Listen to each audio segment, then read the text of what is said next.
Hello, everybody, and welcome to the Dirty Talks podcast presented by Whoop. We are back after 2 weeks off to be racing. My name is Maghalie, and on Dirty Talks, Lucinda Brand and I take you deep into the muddy and beautiful world of cyclocross. We'll dive into our own race experiences, chat with the biggest names in cross, and we'll give you a peek inside the world of professional cyclocross racers. Basically, we're here to celebrate the sport we love with you all, and maybe even reveal a few dirty little secrets about what really happens out there on the field. Before we dive into today's podcast, I'd like to ask if you can subscribe on Spotify, Apple Podcasts, YouTube, or wherever you listen to your podcast, and join us each week on Dirty Talks. The whirlwind of the festive season is finally behind us. And what a ride it was.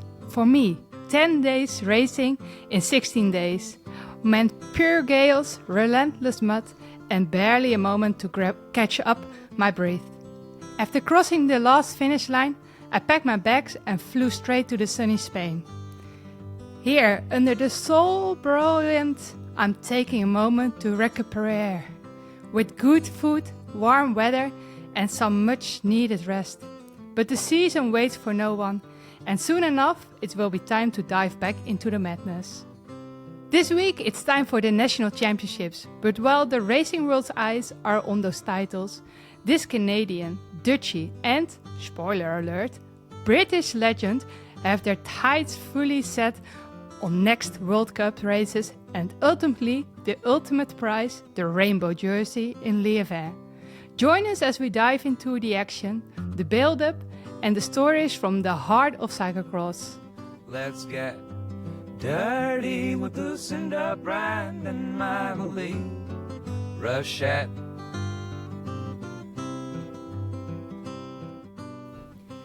Today, we are thrilled to have a true rising star in the world of cycling. 20-year-old British sensation Zoe Backstedt, a multidisciplined talent with world championship title in cyclocross, road, and track. Zoe is setting new standards for young athletes everywhere. But it's not just her result that make her stand out. It's her joyful personality and contagious smile that truly set her apart. So get ready to be inspired as we dive into her journey, her passion for the sport, and what's next for this incredible talent. Thank you for joining us, Zoe. Thank you for that lovely intro. That really even made me smile. I mean, it's true. I wanted to make sure that we talk about your joyful personality because it really is something that sets you apart. You know, you're always there at the races. You always seem stoked to be there, always smiling. So, you know, it really is an honor to have you. So thanks for accepting the invitation. Yeah, I'm super excited to be on here. I've been waiting for this moment, waiting for the invite since episode 1. And finally, you're like, yeah, do you want to come on the podcast? It's about time. Well, thank you for that compliment. Where are you now, Zoe? So Lucinda is in Spain. I am in Arizona training. Where are you? I'm also in Spain. I also flew last night, straight after the race in Dendermonde. Okay, cool. I mean, let's talk about that Kerstperiod, maybe. You know, you guys have just finished. How was it? Normally, like, we start this conversation, this show, talking about the race that just happened, but really, like, 10 races just happened. There are too many. Too many to talk about. So, like, I think it's interesting to talk about the Kerstperiod as a whole. First of all, how are you both feeling? And then it could be interesting to talk about maybe like some of the highlights of the 2 weeks for you, some of the hardest moments. So first, how are you both feeling? Zoe, you can kick off. How do you feel? I'm feeling a little bit tired today after, I did almost less than half the races that you did, Lucinda. So I almost have nothing to complain about in comparison. But yeah, yesterday was the hardest race to end on, I think, being so But you muddy came full energized. You came, so we always, if you ride a podium, you come behind the interview zone, and you came in full energized. Yeah, I walked in and I just had like the biggest smile. And it's one of those things in cyclocross where, you know, when you wake up and you know it's been raining and it's going to be raining more and it's going to be raining in the race and it's just going to be like that true cyclocross weather. Like even riding up and down the start straight before we were like lining up, I just had like the smallest smile, just like inside I was like beaming ear to ear. And then I was just like, this is gonna be such a fun day. Did you had that with any other race in this period as well? So, like we said, there were so many World Cups coming, and there were more of those muddy races, of course. So, did you had that energy with all those races? I think yesterday was the one where I had the most energy for it, but yeah, also the day before in Gullichem, I was also excited for that one, like from my result the last year, and also the previous times I did it, I also had some good results there. So I feel like the courses that I've done well on in the past bring me like that extra little bit of like motivation and energy for it. So yeah, Boxing Day was also one that I'd been super excited for. Like I'd been just off the podium for the last couple of years, and I'm like, okay, I really need to turn this around and go back towards the podium. But yeah, I mean, fifth day was also a really good ride for me in the end. It was one of the weirdest courses of the whole year, being so slippery and not being able to get any grip. It was like full on. It was almost really tiring for your mind, like trying to focus on everything. Which one was that? The one that was so slippery? Gavre on Boxing Day. Oh yeah. Sorry. Okay. Yeah. Awesome. How was it for you guys having like, because this year was a little bit different in terms of like, yes, there's always a lot of races, but this year so many of them were World Cups. Like I think 5 rounds of the World Cups basically happened there. How did you guys enjoy that? Because that's kind of the new format of the UCI, but what did you think about that? Like having so many in such a short period? I think, yes, it's always been busy and there are always nice races, but it's harder now to make a decision on what you're racing and what not. Probably that's also the goal from the UCI, to get out the other classifications. But for me, World Cup season should be more over the whole season. And now it's about just peaking in one small period. And if you missed out there or with an injury, you miss out on everything. So for me, it's not the format it should be. But although it went pretty well, I have to say. And we had some really nice battles, really tough battles. Of course, a lot of people have been watching everything, which is great, of course. Yeah, did you feel, Lucinda, just like actually to follow up on what you said, like initially when the World Cup calendars like came out, as a racer that lives further, I was excited to see that so many World Cup rounds were condensed in a short period, because I thought like, oh great, someone can just go and like you can be part of all of their races. But then actually I got injured first, and then I got sick, and it turned out I realized like I got sick for maybe 2 weeks, and actually I missed the whole season. And I was like, oh, this is the flip side of that decision. And it's like, oh, maybe that's not as exciting anymore. Maybe it's if the World Cup had started, let's say, in October like it used to, well, suddenly you've already at least like, okay, maybe I missed the December part, but I've raced like October, November, and early December World Cup. So actually I still had a World Cup season.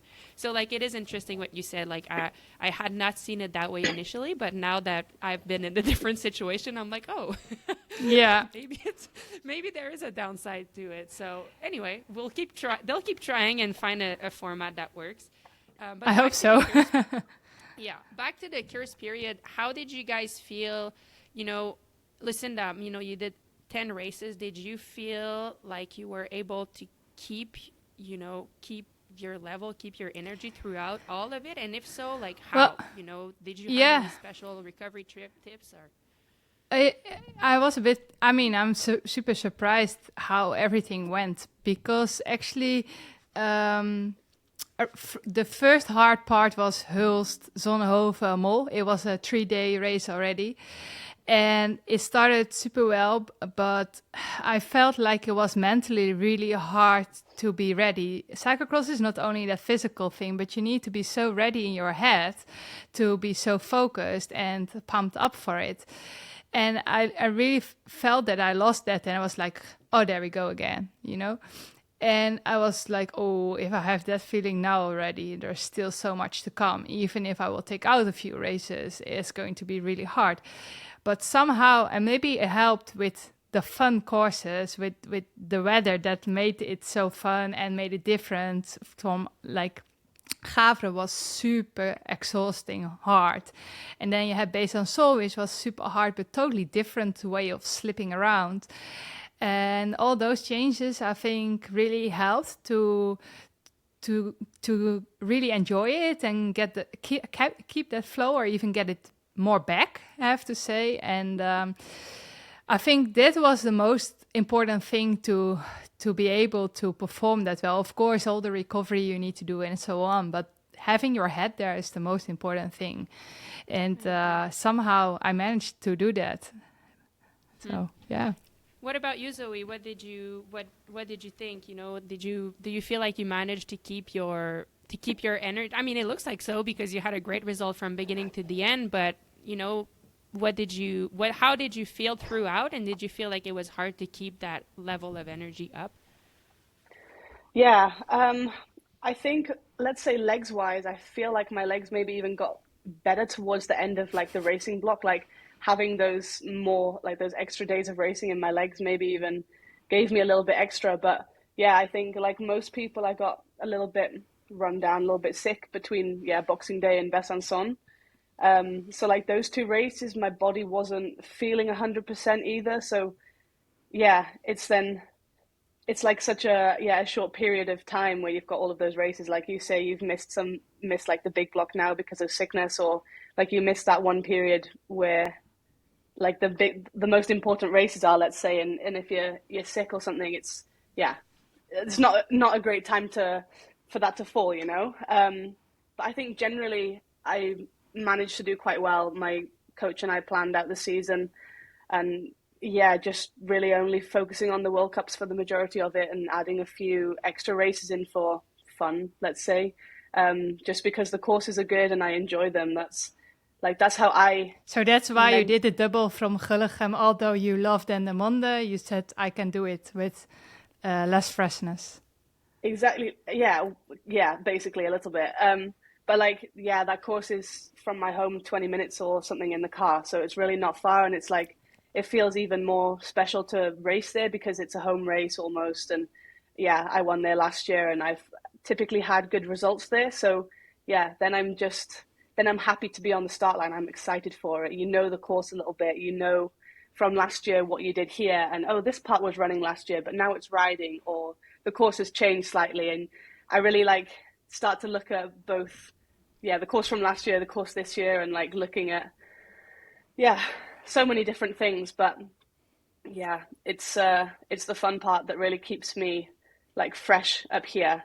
Like my body can be a little bit tired. I think in Dendermonde I was not 100% either. Like my legs, when I was running up both sets of stairs, I was thinking in my head like, I'm really running in slow motion.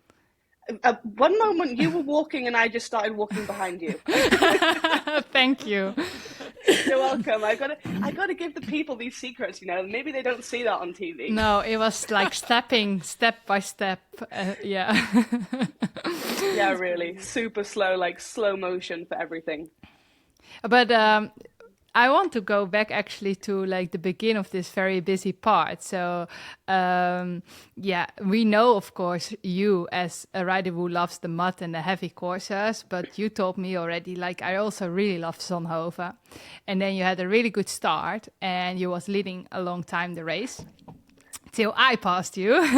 Yes, and then thank you. I was like, I really need to like break her mentally, like I go over, but then I made mistakes and you thought like, so I really like, I loved the fight we had, and I want to have a little insight in your mind, like what did you thought, because you had to like get your mind back in like fighting mode. Sailing came there and like you switched it around, but how did you do that? I think when I'm leading a race like that, or maybe not leading, but I'm up there at the front, and then some people come past, it's super easy to crack and just go like drop 5-6 places even in such a short period, especially if it's like a big group behind you. But I had that day, it was a little bit different. I had 4 people on course giving me pointers and info on everything. So like that moment in the U-turn where you completely messed up, no offense, and I was behind you. My dad was on the other side of the fence screaming at me to get off and run past you already. So I, like, as you were coming to like slow down, my dad is already there telling me, get off and run. And then I had, just people everywhere, like telling me like refocus. Do you always like, have that, or only for those special races? I have at least 2 people every race. So yeah, like I have like a DS on the side. I have Geert Wellens doing that for me. He's there for everything, and like having his knowledge as well. Yeah, like refocus, reset, like just ride your own tempo, follow the wheel. Like, yeah, there was also with a lap to go riding the final straight, like back towards the finish. I was sat on your wheel and I was like a little bit cruising, like coasting. And in my head, I was thinking, okay, I could go past already because I feel like I can go faster. But then in the end, it worked out better for me because you pushed the whole time on the front on the finish straight. So I saved some energy there. And yeah, I think I knew that I was doing okay in the sand on the downhill and like my legs were still feeling good at that point. And then I was like, I knew I needed to be in front of you into that U-turn to be able to be ahead of you still, because I'd ridden it a few times before already and in recon, and I knew exactly what to do, or if I needed to get off and run, like I knew where was the best place to get back on. So I was like, I just have to like sprint up that climb, be in front of you, and then just go as deep as possible until the finish. And then, yeah, like literally, like really, that was like the one race where I've given from start to finish 100%. You know, like sometimes I can tell, like, I think I never had a race in cyclocross where in the final someone just blow away like that, like on the power parts, because okay, yes, technically that corner was really shit with me, but I also had, for example, years ago a fight on Zolder with Marianne to a corner. Well, Marianne is super explosive as well, but it was really shoulder by shoulder, you know.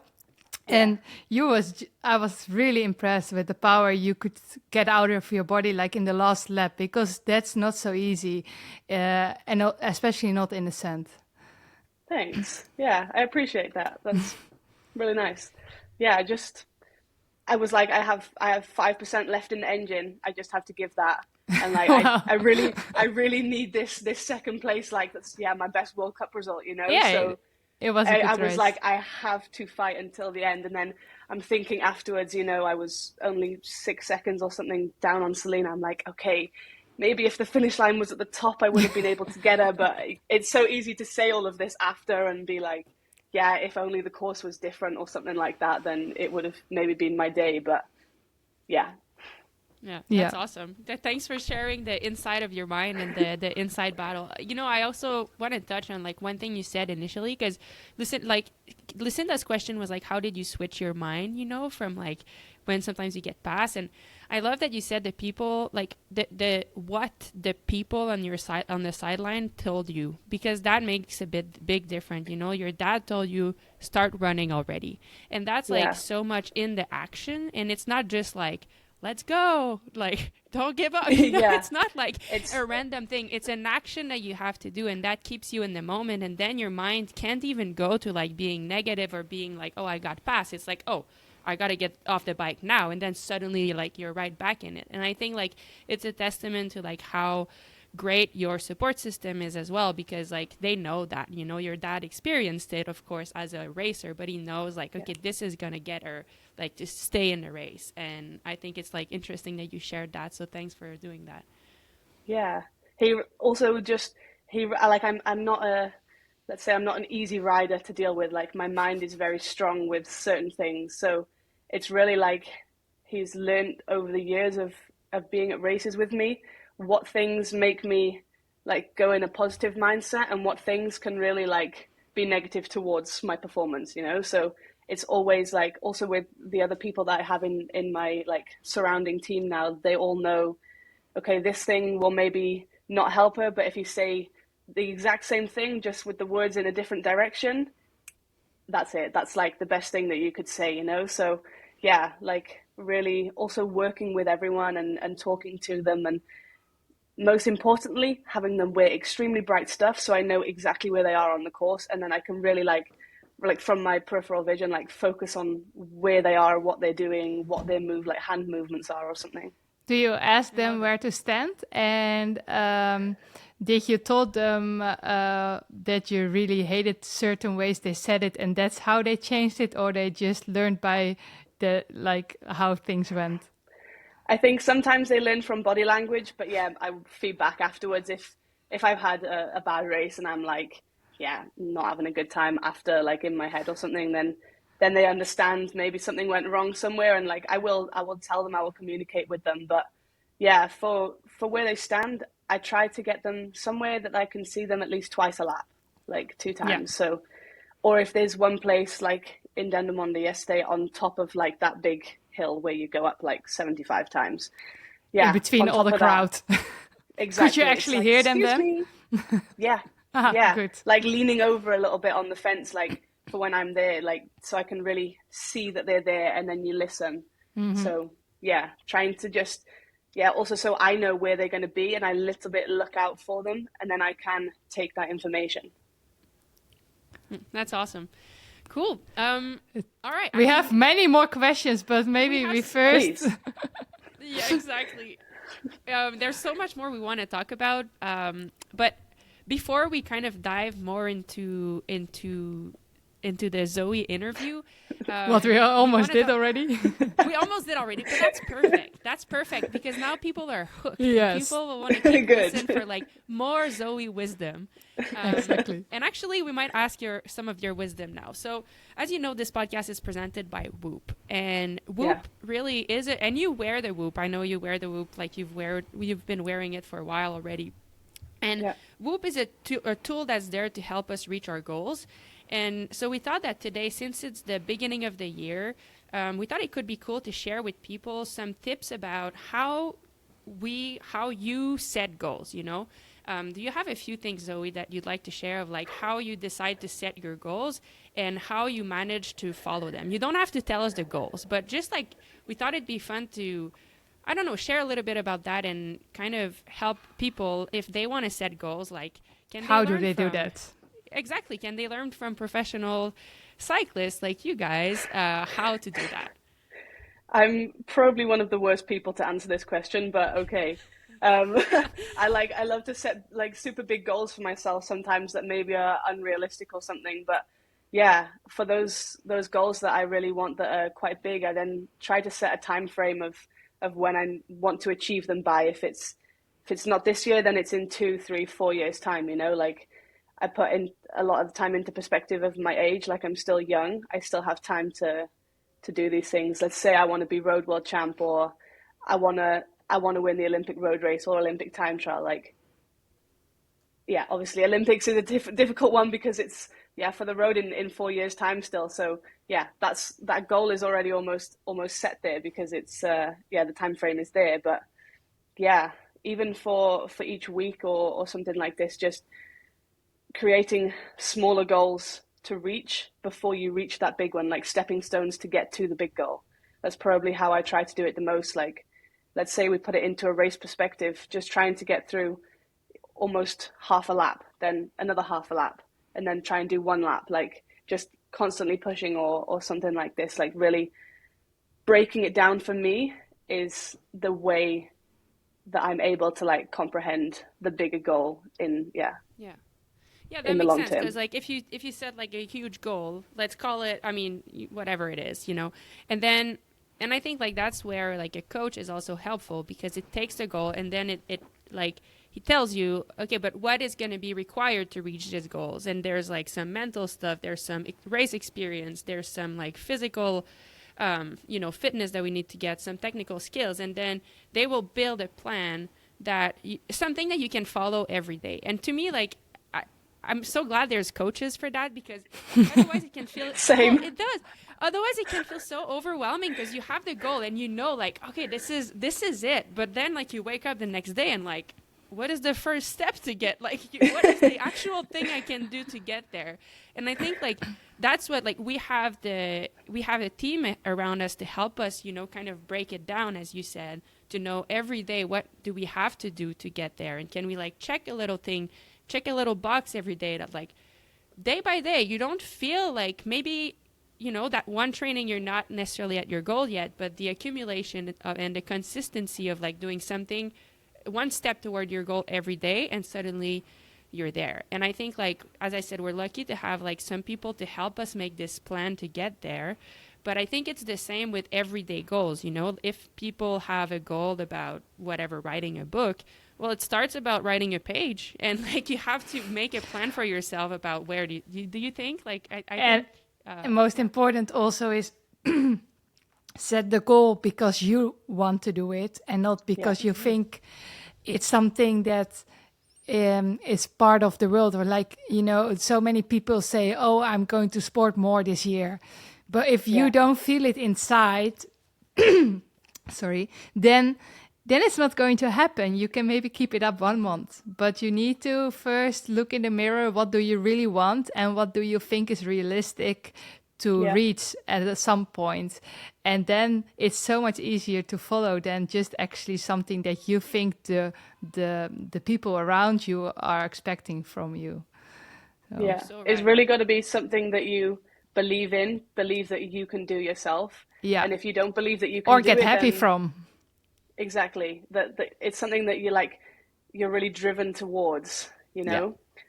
Something that, like, is your passion. You want to be there, and, like, every day after the end of your training session, even if it's a bad session, you're thinking, okay, but I've been through the motions of these efforts. Maybe they went bad, but even doing them on a bad day and still pushing through them is making me better, and I'm one step closer towards my goal.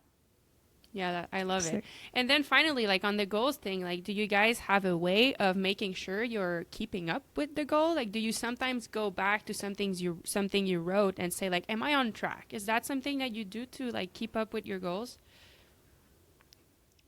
I'm not. No, I'm not. But I'm already, like, so bad in goals. Like, I'm just too much only in, like, cycling, and the cycling is then so much, like, from cross to road, and, like, sometimes even not standing enough, having a moment to reflect on everything that happened. Like, so I'm not I mean, I have very lot of wise words, but I'm not the example using those wise words. But, you know, actually, Lucinda, like, you wrote on the post recently that with your coach, you talk every day to make sure that like, you're still on track, and he asks you, like, how are you feeling, and is this, like, is the plan that we set still the good one, or do we need to adjust? So really, like, you do it is true. But, for example, it was absolutely not the plan, and it's absolutely not performing wise the best thing ever to do 10 races in 16 days. So sometimes I'm also just, no, I'm just going to do it, and we will see on later how, like, and then yes, he calls me and he says what he thinks, and sometimes I'm just not listening. Yeah. Well, that's also okay, you know. See, it brought you success. Like, you followed your instincts, and it worked out. So. Yeah. No, that's true. Yeah. So, I mean, of course, you should not always do that, because then you don't have the right team around you. You should take your advice at some point. But it's not so bad to be a little bit, how do you say, like, having your own thoughts and push them through. Yeah. All right. Well, thank you for sharing that. So, I mean, honestly, like, people, if you are interested by Whoop, it is a really good tool to keep track of your goals and set goals, and it can help you to write them down also, right? So exactly. You can journaling. Down, you can journal in it every day, and it's a really good tool to help you stay on track with your goals. So, I mean, we all got it. We're all on Whoop, so you can check it out if you are interested. Zoe interview. Are we ready?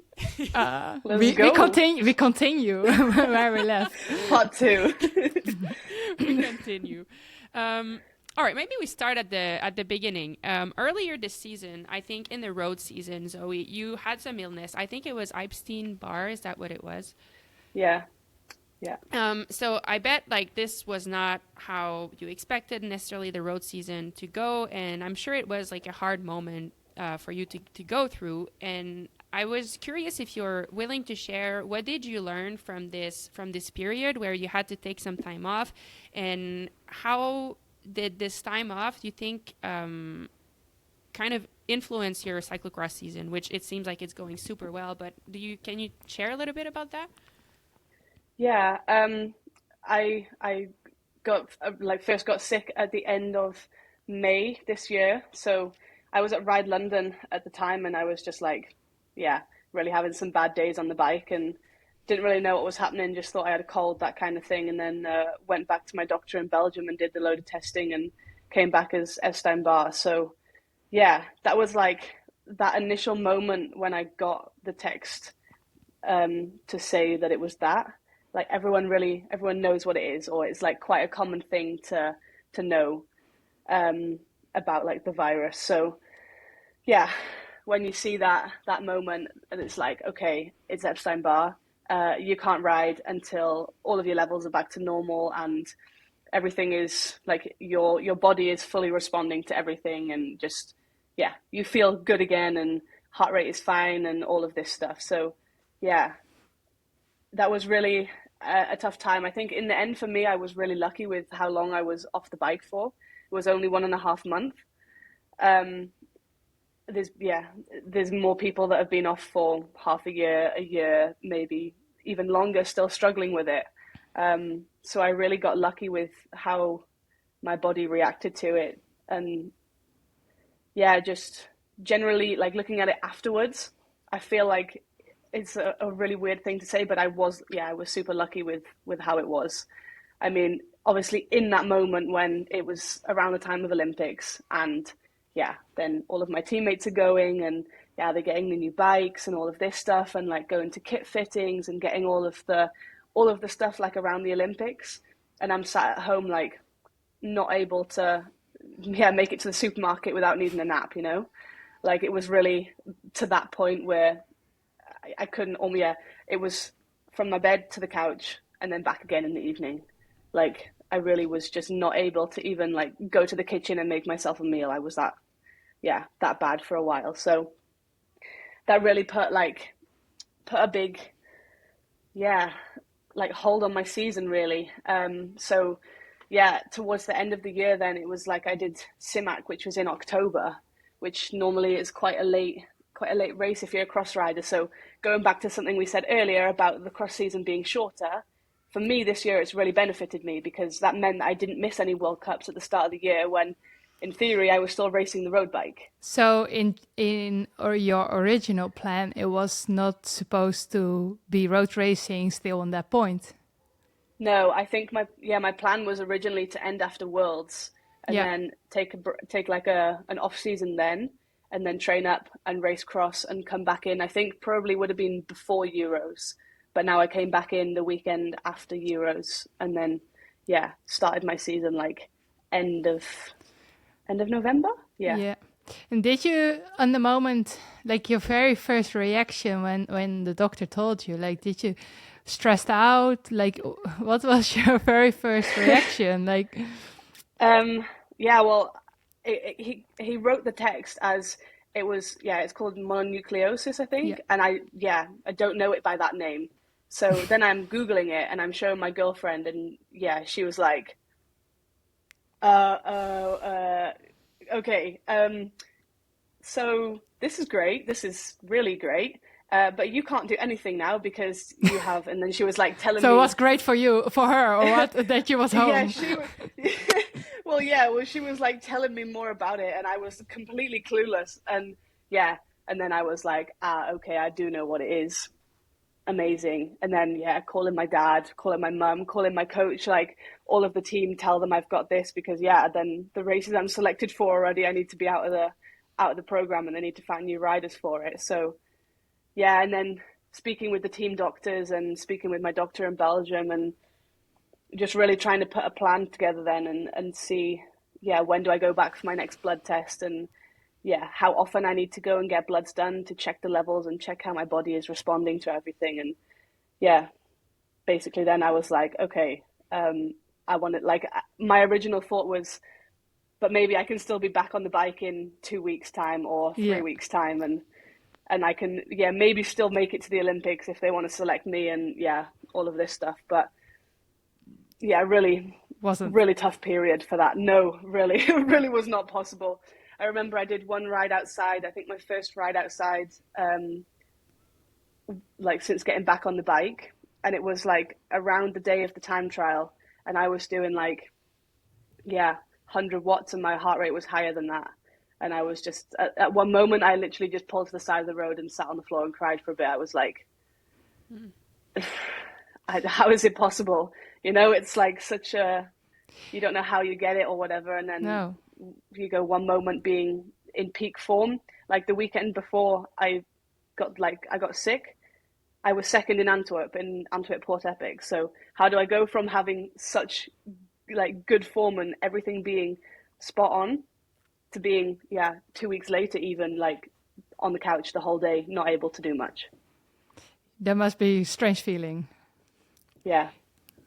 But now that we are now, you know, on January 6th, and like this happened in the summer, and then you managed to, to go back to what we said, I bet you followed a plan to reach your goals. But now that you're here and you're doing well, like, does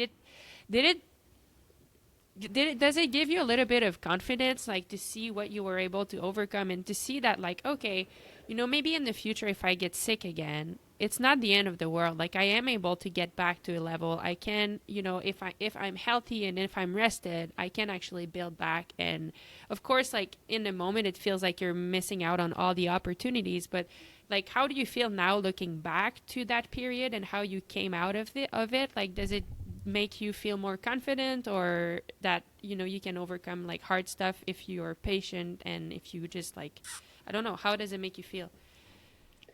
Yeah, I think I'm in the end, quite impressed with how I dealt with it.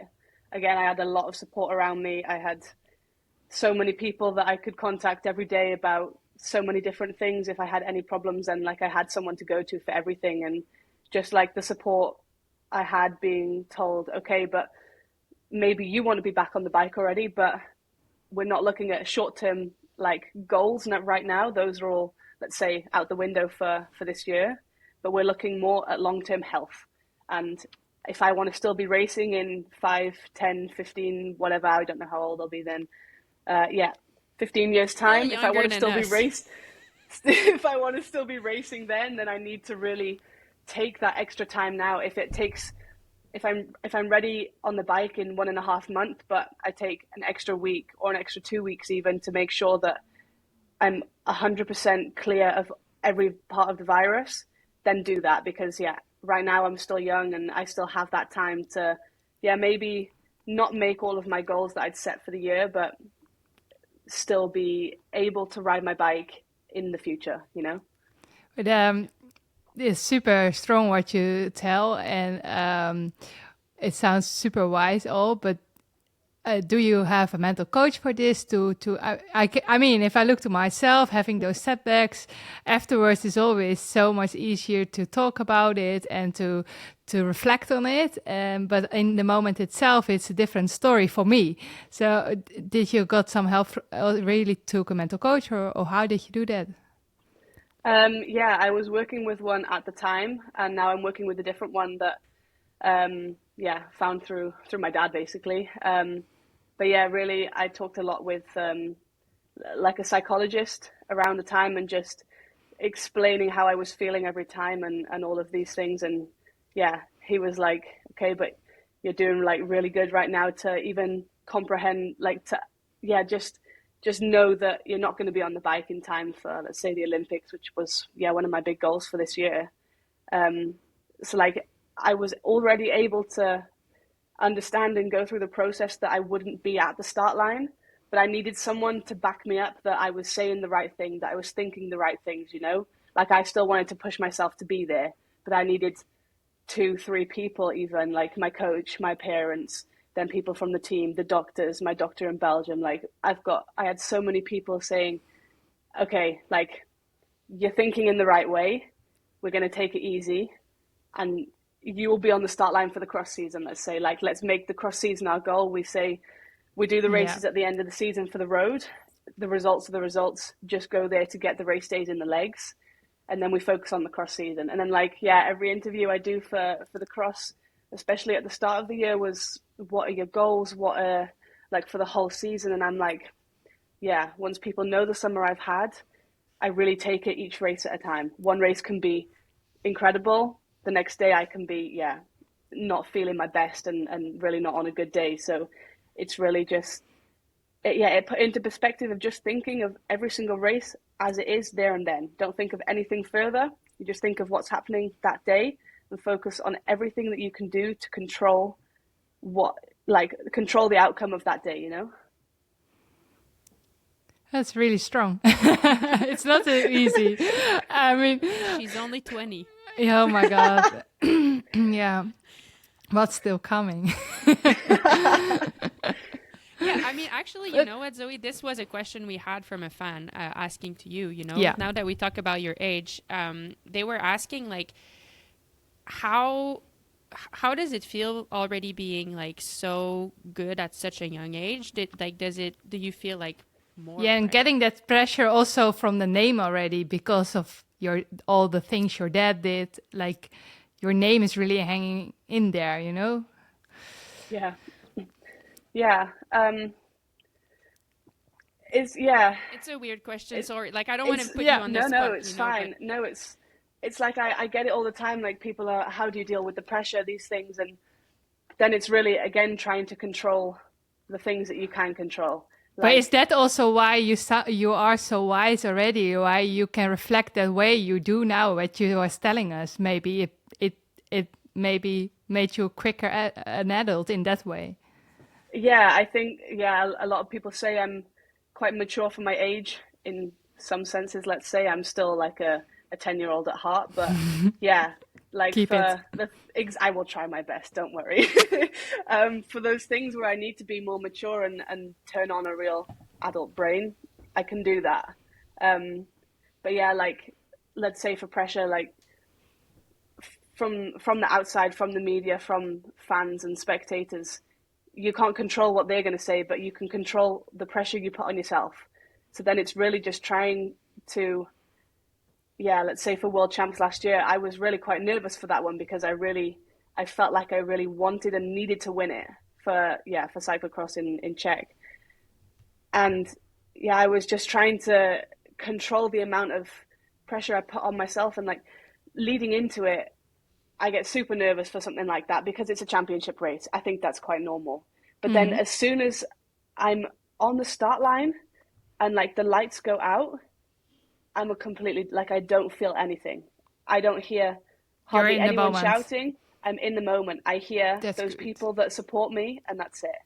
And it's okay, last year was not my best moment for dealing with pressure, but I've learned to deal with it now. And especially around Roubaix this year, my dad in the car, and I was, did a lot of media before that, and people are oh, you can win it. And I'm like, guys, chill. At the time, I was 19, so I'm I need some more time. Give me a few more years and maybe I'll be there. But just trying to almost turn it into energy and trying not to let it get to you too much, a little bit staying off social media, off of whatever, to not look at what people are saying or race predictions or something like this. And also, I mean, you and your sister Elanor as well, you're both not living home anymore, but maybe when you still did, it was maybe also coming on the table a lot that your mom and dad, they both know the world, they both been that cyclist, so they maybe also took you by the hand already a little bit, prepared you for it, or not at all? I think they've done a very good job at bringing us up to be able to handle the pressure, what the name brings, and just making sure that every time we go to a race, we're there because we want to be there. We're doing everything because we want to do it and not because we feel we need to be there or we have no choice but to be there. We're there because we want to do it. They're very good. And the whole time when we were growing up, it's always, I never really wanted to be a cyclist. I always did other sports at the time. What did you want to be then? I did everything. Like, I was really enjoying tennis for quite some time, and I did quite a lot of competitions for that. So I think if I wasn't a cyclist, I probably would have been in tennis, but I think that's probably harder than being a cyclist. There's a lot more mental stuff to go on with that, and I don't know if I can deal with it. So I'm glad I chose cycling in the end, because it's brought me some good achievements and a lot of friends along the way, and just enjoyment, you know. Yeah. So, Kenan, I mean, you were kind of going on a tangent about, like, if you sure. you put a lot of no, but it's in a good way. Like, you were talking about, like, your parents, you were doing a lot of different sports, and you never really felt pressure coming from them. I'm guessing it was more like, if you want to do it, you do it, and if not, like, it's never going to come from us. I'm curious, like, is there one advice that you got from your dad or your mom that is still kind of guiding you, like, nowadays, in your racing career? Nothing's really specific that comes to mind. Just, the biggest thing is that they've always said, like, they have our backs 24/7. If we ever need something, they're there. They will drop everything to come and bail us out of something. Countless times that, sorry, Al, if you're listening, Eleanor's broken her collarbone, and my mum's had to drive from the UK to come and pick her up from a hospital, or drive her to a hospital or something like this. But it's like, the moment they need to be there, they are there. They are the most supportive parents when it comes to that stuff. Like, they will stay away and let us, like, develop as humans ourselves when we don't need them. And then when we do need them, they're the first people, like, on scene, like, that's probably the biggest thing I've taken from them, is that just, everyone needs their space to grow, but when the going gets tough, like, they will be there for us. I also remember a few years ago that, when you just was in the cyclocross world, that you spent together with your dad in a camper the whole Christmas period.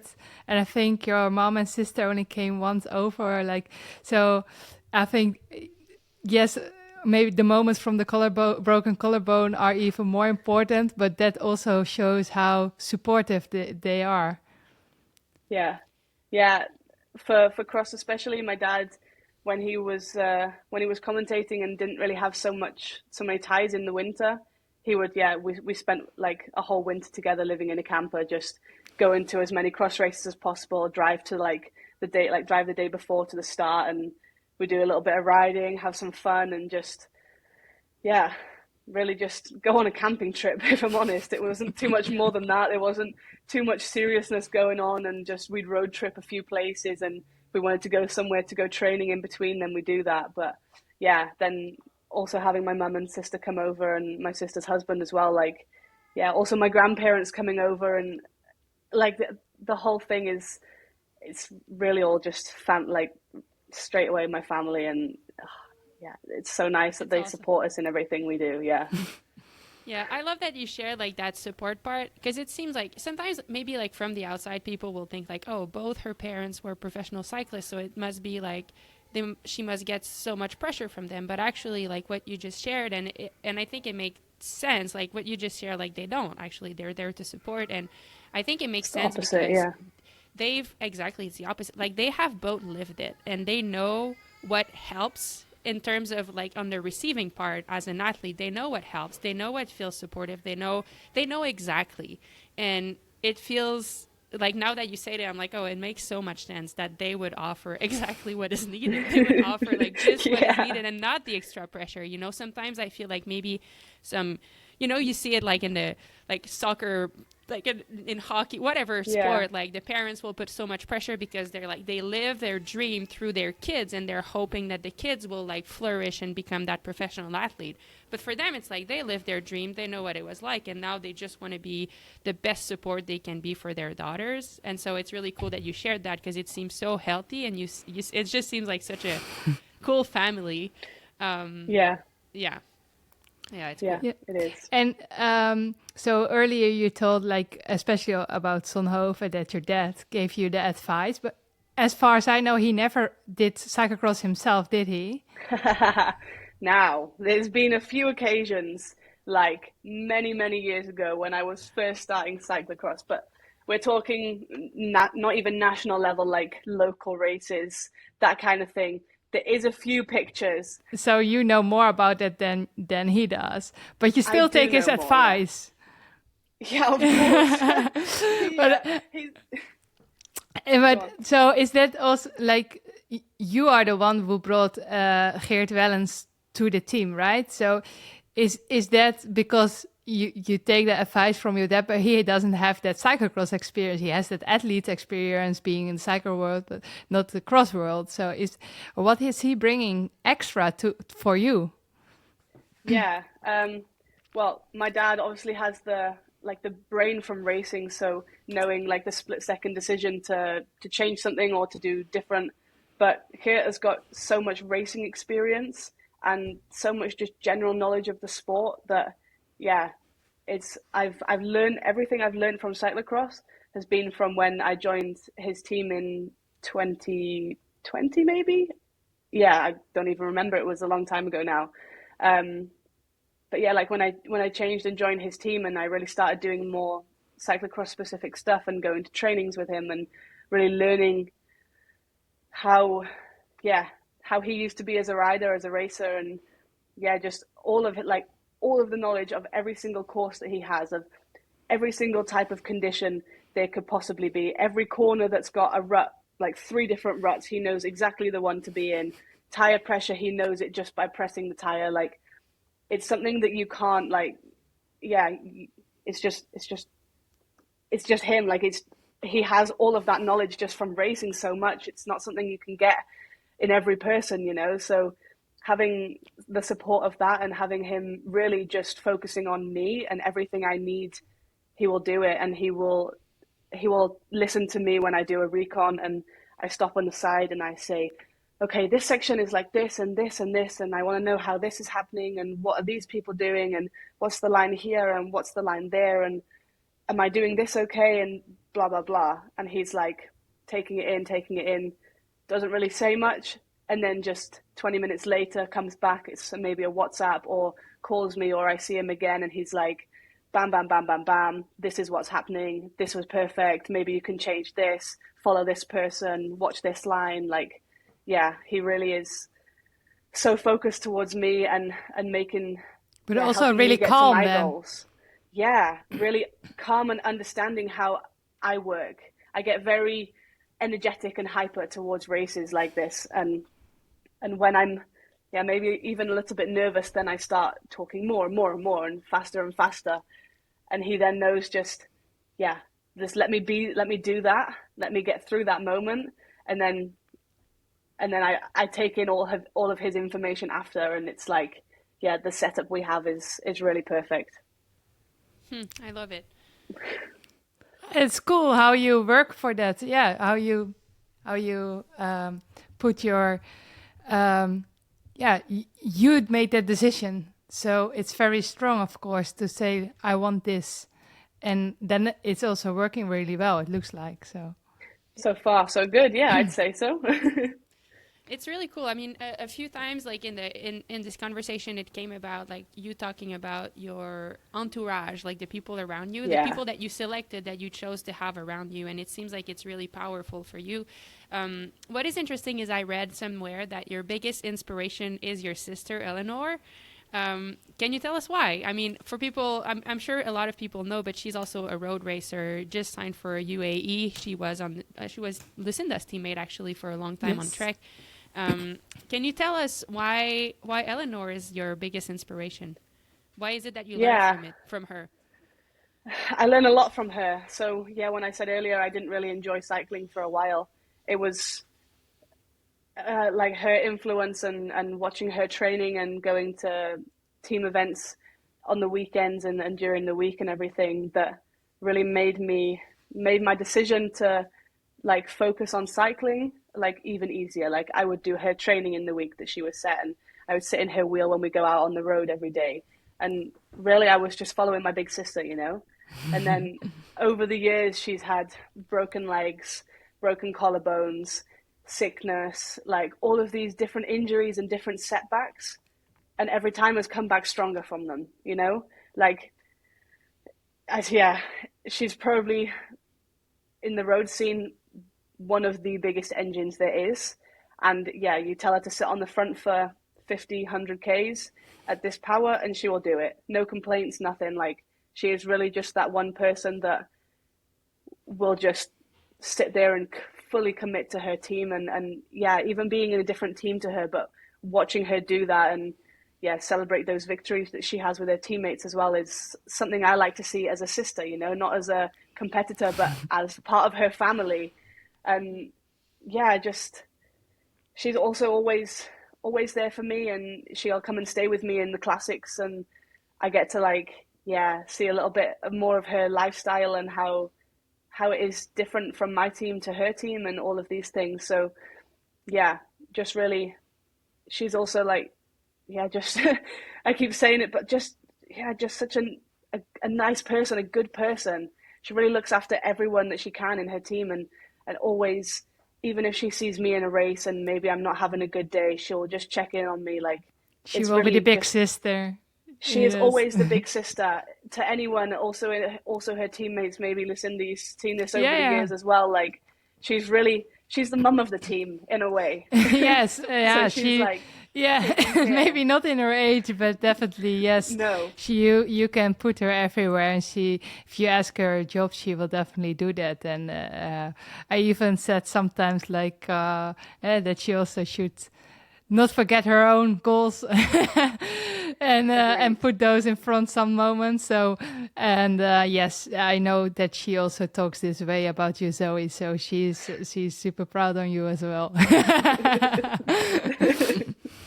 That's really cool. Yeah, thanks for sharing that. It's such a cool story.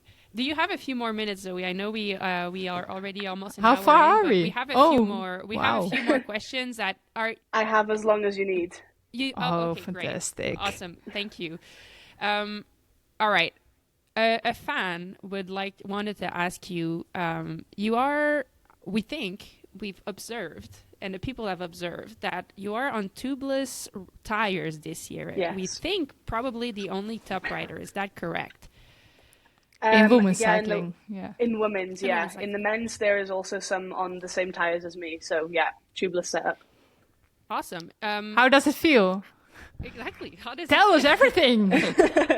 You want to know all the details. Okay. So yesterday, when I was riding on the front with you in my wheel, don't know why I didn't make you ride on the front. I actually had a front flat. I had a puncture. Also. And it was like, bouncing a little bit. And I was not hitting the rim, but then we turned on the road to go. Yeah, you took that shitty corner. Yeah. I was like, huh? Now I know. Because I was like fully like turning on it. But yeah, they pumped it back up, put some sealant in, and it was brand new. Next half a lap, I was riding that tire again. So no inserts? Nothing. Just like the sealant. Okay. It's really, and also for me. And didn't came off the rim either? Oh. No, nothing. Wow. Like, I'm also a rider that doesn't like to ride super low pressures because I feel the tire folding under me. Like when I put the power down out of a corner or something, I feel the tire folding, but I'm able to get 0.2 of a bar lower on these than I did with tubs last year. Yeah, so I'm able to run at the moment a lot less. But is that because if the tire itself is a bit less flexible? Because for my Dugas are very flexible, and I know also the Challenge is already a little bit less flexible, so there is a big difference in this kind of things. Yeah, I think the sidewalls are quite like a little bit stronger, but yeah, it suits me as a rider to have them that little bit stronger. Maybe not great for the sand in, let's say, Antwerp, where it's really like flat sand, but for something like Zonhoven, where it's just down, up, yeah, it's okay there. So, yeah, I'm really liking them. I'm really, at the start, maybe I was a bit, skeptical on how it was going to be, but I'm really impressed by it, and I really have no complaints. That's good. That's awesome. I think it's like also such a testament to like your personality as a rider, you know, like it takes an open mind to try something like this and say like, you know what, I'm going to give it a try and see. And I remember one time I read a book about a tennis player actually. And it was like a letter to his younger self, you know, and he was like, the name was Pete Sampras. Like, he's been like one of the best tennis players ever.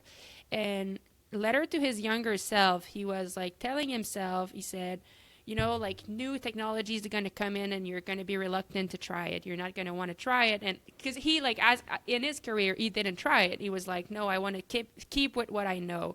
And eventually it caught up to him, because it turned out like a few years later, everybody was on the new technology. He was not, and his performance was getting worse for it. And so, like, in the letter to his younger self, he was like, be open-minded. New technology is going to come up, and you have to try it. Of course, like, there might be an adaptation period. It's going to be different than what you know, but in the long run, you're going to benefit from it. And it takes courage to try that. It takes confidence. It takes saying, like, okay, like, it's going to be a trial period, but I'm going to try it out. And, like, it's kind of cool to see you doing it, and it seems like it's really working out. So, yeah, pretty cool. I don't know if you had, like, some thoughts initially of, like, oh, I don't know about that, but it's, like, pretty impressive that you're making it work. And, like, I'm sure it's also so much more simple for your team, like, so many less. I just want to ask, like, do you also have less sets of wheels now because of this? I don't think so. I think we're still running the same amount of wheels. I don't know how many I have. I just, they bring the Sprinter every week with my bikes, with all of, like, everything I need in it. So, then it saves having to then, like, reset everything and change a tire, reseal everything, and make sure that there's no room for error, like. Yeah, no leaks. Exactly. So it's just, I have the wheel sponsor. We have Zip as a sponsor. So, we have enough wheels there to just set up a load and make sure that I'm running fine for the whole season, you know. So, that's pretty good. Yeah, that's nice. Well, I see also, like, for sure we'll develop way more, and more brands will get it really on point. So for the people who don't really understand why it shouldn't work yet with everybody, it's just because of the pressure Zoe was talking about. Is like, we run so low. So last weekend in Dendermonde, I was on 0.9 bar. It's really not a lot at all. And with some, then if you take a corner, it can burp or even can get off the whole rim at this point. So many brands are working on that to get that fixed. And some brands have it fixed already. And I'm really curious if everybody gets it fixed with the wheels, especially if we travel. For example, we headed to Oristano. What are we going to bring with us? We can't take all the wheels. Maghalie, you have it all the time, I guess, when you come to us. And if you can change it easier with just a sealant, that will help those struggles. Yeah, it does. Just quick note for people that talk in PSI and not bars. To get context into what Lucinda said. So the 0.9 bars she was racing in Dendermonde, that's equal to 13 PSI. So very low pressure. Just side note. All right, Zoe, we have one last big question, and then, like, some fun questions to get to know you. Hit me with them. We can do this. Okay, so first the big one. You don't have to tell us, but we're trying to know. What about Worlds? Are you going to go under 23 or Elite? It's a big competition in both. I think both of them are going to be tough races. I don't think I've fully decided yet what I want to do. I think the period of, like, when I need to decide is coming soon. So I need to start thinking a little bit more about it, but I have my pros and cons of each, you know, so I don't want to say anything yet because I don't know when this is going live, but she's not giving us a good header. No clickbait. That's okay. However, like, just to help people understand, how does it work? Like, let's say kind of hypothetical, like, if you decide, okay, I'm going Elite, does that mean you can never be part of the under 23 category again? Like, how does, like, in road also? Kind of, in road, not road. You can go under 23 still, but I'm pretty sure it's just it's in cyclocross, because there was that year that Blanca did it when Euros was on the Vanberg, and then she also won under 23 Worlds in Glasgow, I think. Mm-hmm. So on the road. So Yeah, No, it's but then true. let's say I go up and I'm at the moment leading the overall of the under 23. Yeah, then Yeah, you're that not also goes out anymore. the window. Then I'm not under Oh. 23 anymore for But the last. Oh no, because that's done. But I that's just done, want isn't to it? ask, like, when do you need to make the decision? That's true. That's true. No, I didn't even think that there was no races left after Worlds. Yeah, but it's like, Oh, you I can mean, do both. maybe. No, but I didn't think of it like that. I was still thinking that there was races after Worlds. But yeah, it's a super hard decision. Like it's really not an easy one to make. Yeah. Will I you need give more the... people to help me. Yeah, Oh, exactly. well, we don't know. We can't help you. But okay, No, now not yeah, you we guys. can. Don't worry. Go on. What would you say? Go on. Tell me. To be honest, at this moment, I think it's a really cool competition in under 23. To be honest, there have been other years, and but right now it's such a cool competition that I even understand your struggle more. Like it's not. There have been times if you was under 23, maybe it was like, oh yeah, I get the title easy. I mean, it never comes easy. No. But it's never. going to be like a real cool battle there with Marie, with please help me, Leonie. Leonie, thank you, and so on. Yeah, Also, so Celia Géry won yeah, Euros under exactly. 23. The Worlds French are in rider. France. Worlds are in She's France this year. and she was doing super good in France in Besançon. So yes, it's going to be super interesting, I think. So maybe Yeah. just stay another I year think there. what is interesting. So yeah, so now the rules is like if you move up, then for the rest of your under 23, like you're not under 23 for the rest of your Yeah. life. Basically, I'm not. I'd then be elite. Yeah. Yeah, you'd Yeah. then be elite forever. Yeah, I don't know also what I would do because as Lucinda said, like I think the race in the under 23 will also be a really good race. And it's like, it's kind of like you do get to race elite all the time as well. So you like get to measure yourself with the elite women all the time as well. So it's not like you never had that chance. You know what I mean? And then after you only can move on to masters, you know. So Yeah, that's your next category change, Zoe. Oh But no, I mean, what I mean with that is like I think either way, like is a really cool thing, you know, like there's, yeah, I get your struggle because like you've done so well in the elite that there is a chance that you could also get that jersey. At the same time, there's so many other years to get it. It's like, it's a one more decision question that- about that, because it's a real pity that actually you never wear your jersey because we only have Europeans in that category. Yeah. At least on the podium you can wear it. Yes. That is the only place. I mean, Yeah. it would be Do great you to be train able in to ride it? in it. Training for cyclocross, yeah. On the road, not so much. No. No, just Good. the once Good a on week you. training session. But it's like, yeah, okay, I've not got a problem to race in black kit from the World Champs, like with the rainbow stripes, just a black That would be skin cool. suit, and Yeah. then Femme have Yeah. the white top half, That's a good suggestion. or Yeah. whoever wins this year. Do Yeah. you know what I mean? Like, it would be so easy to do that. Yeah. Also for Euros, there's an easy way to like just switch everything. You know how Belgium have like the big stripes for the elite and then like the white jersey with the smaller stripes for under 23? Simple. There Where's are a the lot problem? of different solutions for this. Yes, I totally You know agree. what? Zoe, this could be part of your legacy. You could bring this new rule to the UCI, and Then make I'm this going to an stay actually under great 23 so idea. I can wear my black skin suit. But you know what? They Decision are actually made. open to things like that. So maybe you have a chance. Yeah, but they are also very conservative. Yeah.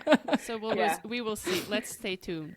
Okay, so thank you for sharing that. So people, stay tuned for the big announcement. We will know if at some point Yeah. what happens. Keep with following the Happens, Zoe's. world. It was us. Yeah. Okay. Now we want to get to know you a little bit more. First one question, and then we'll have like some rapid fire. But the first one you can kind of answer as long as Quick you want. also. I think you're a big fan of Lego blocks. I am, yes. Can you Why? tell us a little bit more about this passion? What do you love about it? Well, my coach got me my first set in 2022 after Australia Worlds, after I did the double there. Got me a McLaren F1 car.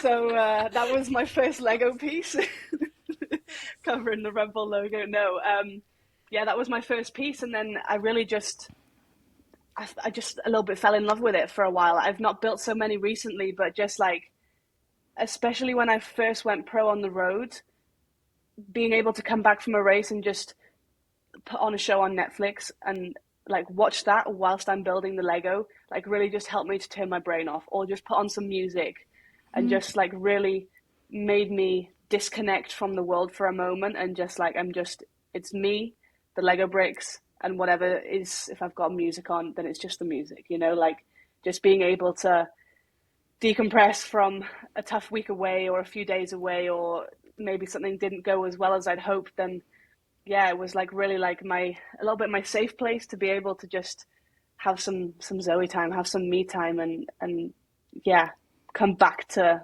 the world, you know. Nice. I love it. Yeah, It's a good hobby.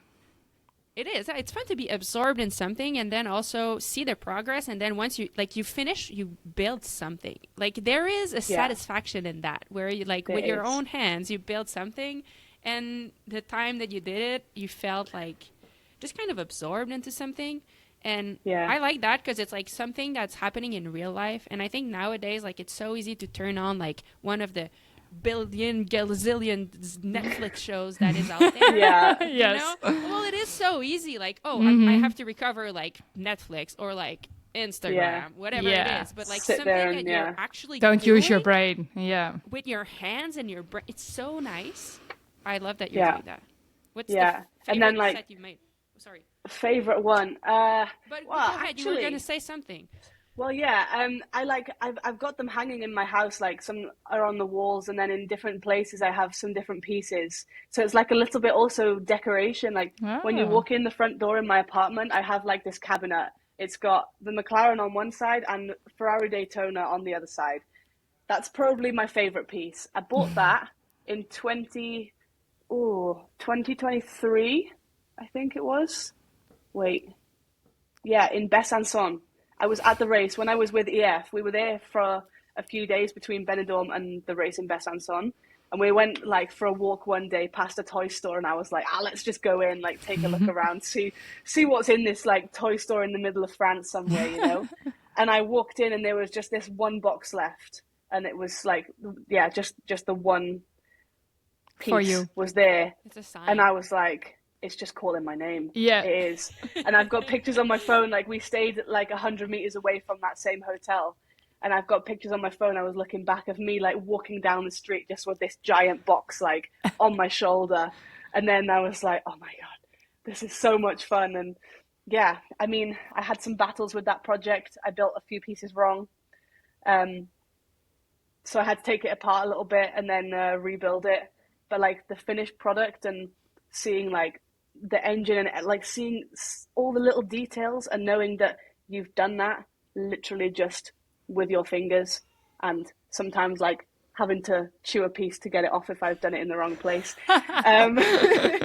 Doing that, like just like seeing it, and then like, yeah, the boot opens up and the doors open and you can open, like there's so many different things to it. And I built like a Pac-Man machine that like if you wind it, the Pac-Man actually moves. Like, wow, it's fantastic. Some of these things are so cool, and it really brings out like the kid in me as well, you know? Like so that's probably the best part of it, is like you're pressing the buttons and things are lighting up and it's like, wow.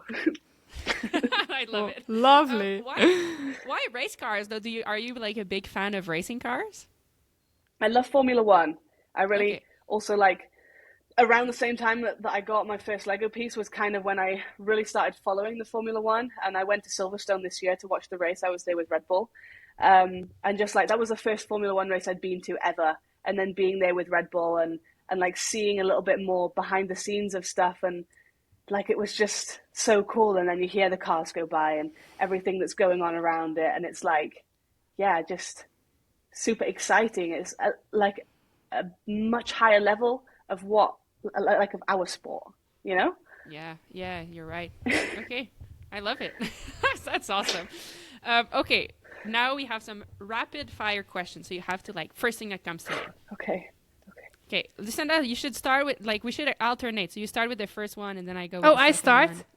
Yeah, Oh, let's do okay. that. Yeah. Well, we read that if you could write with a celebrity, it would be Zendaya. Why?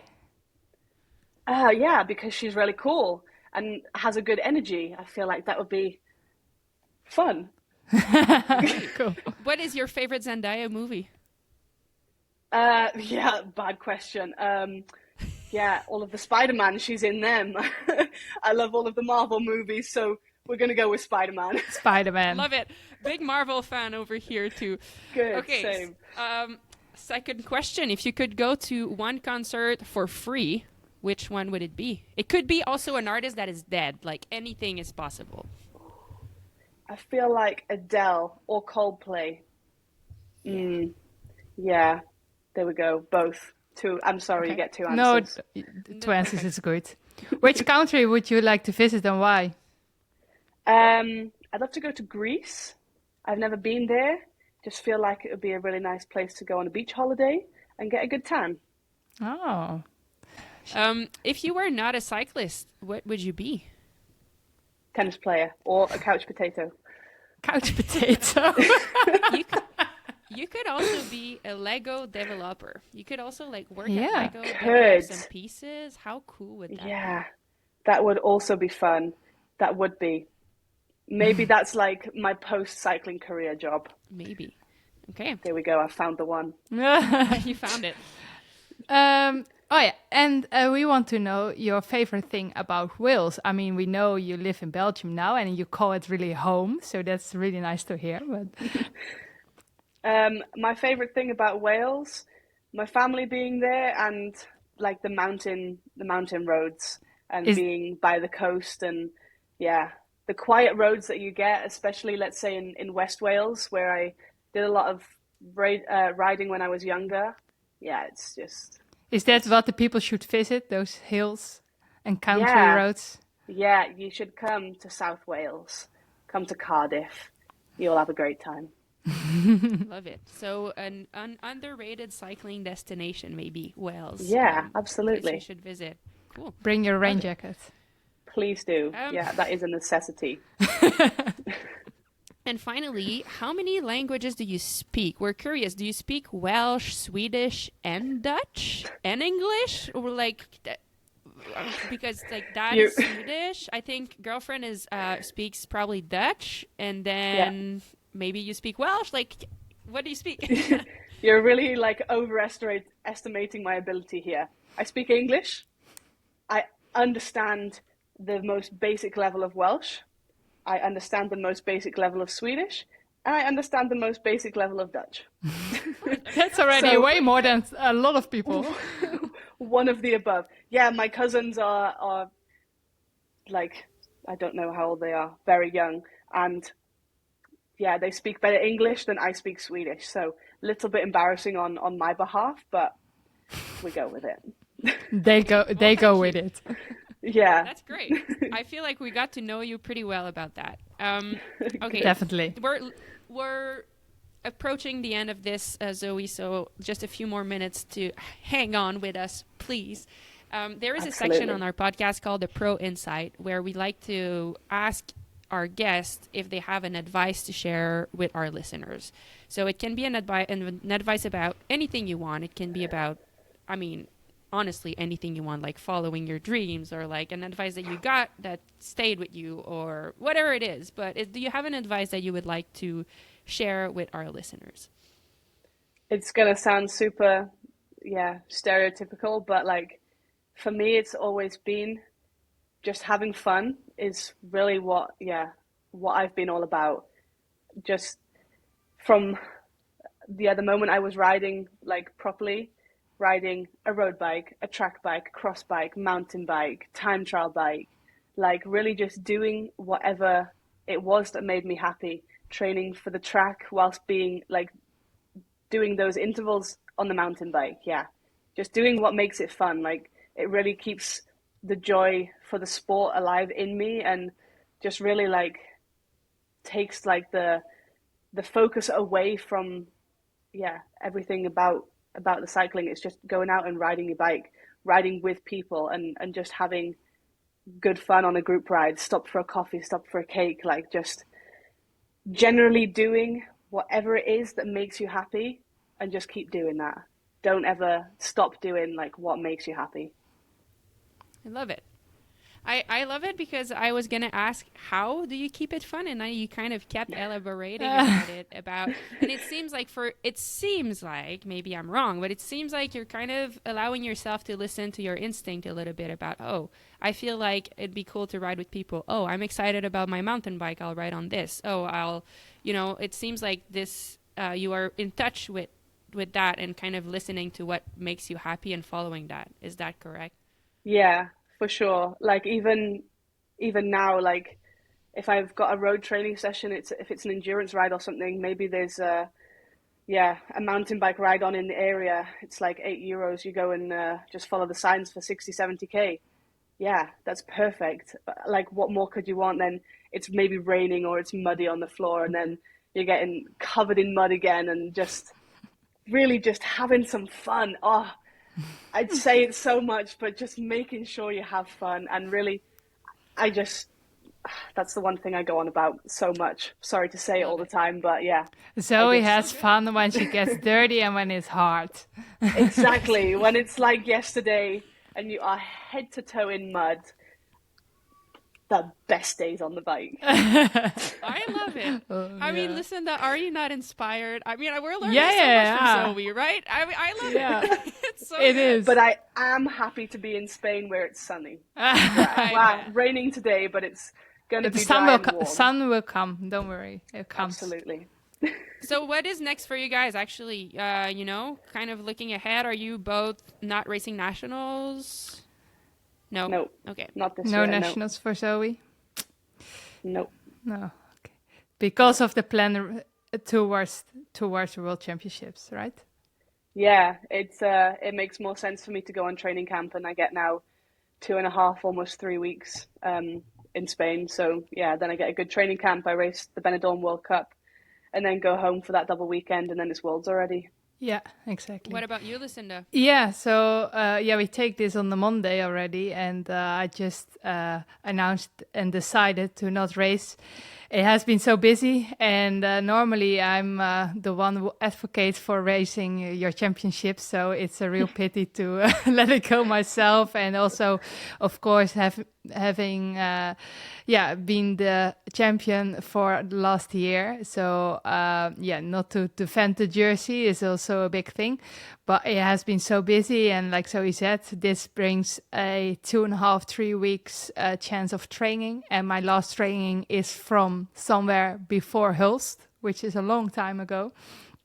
And some people say, oh, it's only 45 minutes, but you have to come down with your training already before. You can't straight away train after the day again because you need to recover. So there's way more around it than just that day. And also, like we talked earlier, with the mental part that you have to be ready for it. So yes, all eyes towards the very last bit of the season, where we also want to perform like we did all the time. Makes a lot of sense. There's a hint for us. She's going for the rainbows. She's going for it. I chase them. If I also get them is another story, but I will definitely chase them. Absolutely. Good. What about you? I mean, how long you're still in Arizona? I am in Arizona, yes. So training here because Canada is too cold and snowy. And my family has a house here, so it's a really nice time. It's a really nice place to come training, and it's warm and it's cool. So I'm here now. Honestly, I sucked so bad my first ride back. Like 2 weeks off the bike is a long time, to be honest. Like I had one of those rides when the heart rate is equal to the amount of watts, and I was like, oh, it's not so good. But been there, done that this year.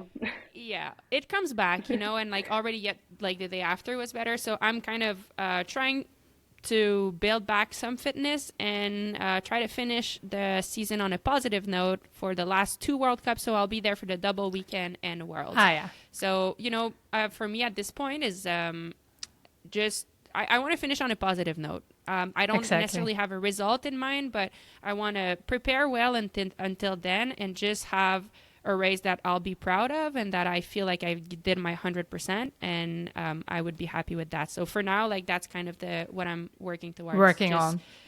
Exactly. Perfect. Just like feeling strong enough that I can enjoy the race. So that's kind of the goal. Yeah. So you can enjoy and follow the advice of Zoe. Exactly. Hey, thank you so much, Zoe. It was awesome. You're such a star. Thank you for being here. And I love following your journey. And honestly, like I'm so excited to keep following for years to come. So thanks for taking the time with us, and thanks for being awesome. Yes. Thanks for letting me and- talk so much. Yeah, that's why we invite people, right? If we were talking then all the time, it wouldn't be good. So thank you. Thanks a lot, and keeping up the show on the bike as well. Yes. I will try my best. See you in the mud. See you in the mud. Thank you again, everybody, for listening. This was the Dirty Talks podcast with Maghalie and Lucinda Brand, and this podcast is presented by Whoop. You can look in the show notes to have a code that will give you a month free to try Whoop if you are curious about it, or you can go to join.whoop.com/dirtytalks, and again, you will have that first free month trial to try out Whoop, and it can help you follow your goals this year. So thank you, everybody, and catch you next time.